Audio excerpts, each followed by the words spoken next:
Hello good morning, welcome છે તમારો અમારા નવા બ્લોગમાં. તો અત્યારે મોર્નિંગનો ટાઈમ થઈ ગયો છે અને હું તૈયાર થઈ ગઈ છું. મારે જવું છે અત્યારે હોસ્પિટલ, કારણ કે આ ભાગે મને ગાંઠ થઈ છે, માટે બતાવવા જવું છે. તો એના માટે સ્પેશિયલ વડોદરા આવી હતી. તો બસમાં કોઈની છોકરી આવે એટલે અમે જઈએ ત્યાં આગળ. અત્યારે હું દવાખાને જવા નીકળી છું. બસમાં પૈની છોકરીને બધી બહાર ઊભી છે, તો અત્યારે હું દવાખાને જઈશ. હવે દવાખાનમાં શું કહે છે ડૉક્ટર, પછી તમને મળીશ. ગરમી તો અત્યારે બહુ છે. આગળ લઈ લઉં છું કે આ ચાંપલીઓ છે ને હવે આવી છે. અમે જઈએ છીએ દવાખાને જઈ પછી મળીએ તમને. અત્યારે અમે દવાખાનેથી નીકળી ગયા છે, બધું નોર્મલ છે. અને આ બંને છે ને હવે ફરી મંગળ બજાર ફરીને આવી છે બંને.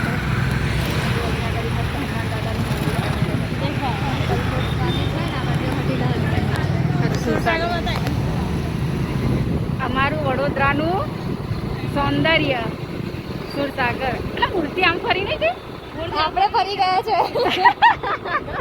મૂર્તિ તો ત્યાં જ છે. મૂર્તિ અલી આમ સીધી હતી, આ બાજુનું મોઢું હતું પેલા. અને આમ થઈને આમ રાઉન્ડ થઈ જવાનું. ચાલો બાકી એ મૂર્તિ ફરે છે. તું ફરે છે, મૂર્તિ ક્યાંથી ફરવાની? એટલી મોટી 12 ફૂટની. અત્યારે અમે કોટા બ્રિજ પહોંચી ગયા છે. તાપ તો એવો પડે છે, જો તાપ પડે છે યાદ આવે. જબરજસ્ત તાપ પડે છે.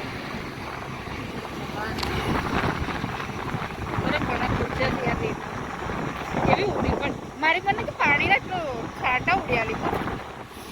એટલે મેં અત્યારે હું આવી છું જય માતાજી બાપલા સેન્ટર, ઉનાળા અમૃત બાપલા. આવ્યું છે રોકસ્ટાર સર્કલ પાસે આવ્યું છે. બહુ મસ્ત બાફલો બળે છે અહીંયા. હે ને માસી? શું છે એક ગ્લાસનું? 20 રૂપિયા. બહુ મસ્ત બનાવ્યો છે. બધા અહીંયા જરૂરથી આવજો, જો નજીકમાં રહેતા હોય ને તો જરૂરથી આવજો. કેવું લાગ્યું કિંજુ? બહુ સરસ લાગે. ફ્રેશ.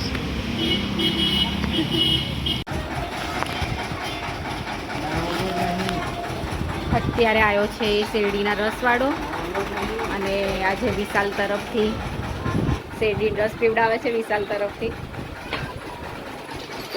આજ મામા પીવડાવે છે શેરડી રસ. ફટાફટ શેરડી રસ થઈ જાય. થાય ને એટલે કે બૂમ પાડો કાકા છે.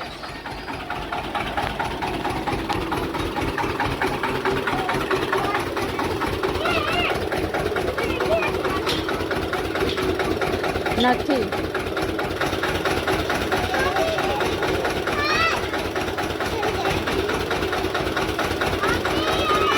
હું લઈ લઉં. અત્યારે અમે આવી ગયા છે ધાબા ઉપર સૂવા માટે. અને આજે દવાખાને જઈને આવીને પછી તો હું સૂઈ ગઈ હતી, કારણ કે બપોરે બહુ ગરમી લાગતી હતી ને તાપમાં જઈને આવ્યા હતા, તો અમે સૂઈ ગયા. તો હું આવીને સૂઈ જ ગઈ હતી. પછી સાંજે થોડી બહાર ગઈ હતી બધા આજુબાજુમાં બેસવા માટે, તો એટલા માટે વિડીયો નહોતો ઉતાર્યો. અને દવાખાના બધા રિપોર્ટ સારા આવી ગયા છે. ડૉક્ટરનું કહ્યું કે પાણીની ગાંઠ જ છે ખાલી ગળામાં. તો આજનો વ્લોગ અહીંયા એન્ડ કરીશું. તો બધાને ગુડ નાઇટ. જય માતાજી. જીનું ગુડ નાઇટ. જય માતાજી. મૈત્રી ગુડ નાઇટ. જય માતાજી.